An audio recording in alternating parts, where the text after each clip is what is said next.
The story of Abraham. Abraham, originally named Abram, was born in Ur of the Chaldeans. His father was Terah, and he had two brothers. Nar and Haran.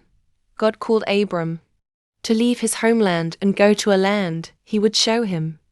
Abram obeyed, taking his wife Sarai, later Sarah, and his nephew Lot, and journeyed to Canaan.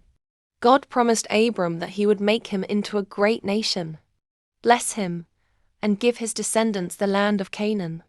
Though Abram and Sarai were old and had no children, he believed God's promise. During a famine, Abram went to Egypt, where he told Pharaoh that Sarai was his sister out of fear. Pharaoh took Sarai, but when God struck Egypt with plagues, Pharaoh returned her and sent them away.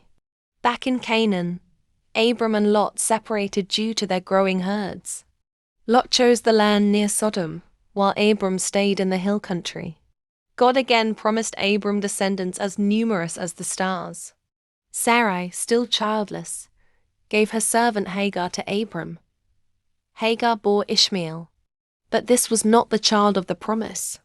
Later, when Abram was 99, God renamed him Abraham, and Sarai became Sarah. God said Sarah would bear a son named Isaac, and established circumcision as a sign of his covenant. 3 visitors came to Abraham and confirmed Sarah would have a son. Though she laughed, God's word came true, and Isaac was born. Sarah asked Abraham to send Hagar and Ishmael away, and though it grieved him, God promised to make Ishmael a great nation too. God tested Abraham by asking him to sacrifice Isaac. Abraham obeyed, but at the last moment, God stopped him and provided a ram. This proved Abraham's faith and obedience.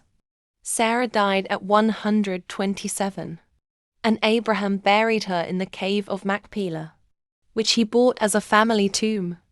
Later, he sent his servant to find a wife for Isaac. The servant found Rebekah, who married Isaac. Abraham lived to be 175 years old. He was buried beside Sarah, and God's promises continued through Isaac.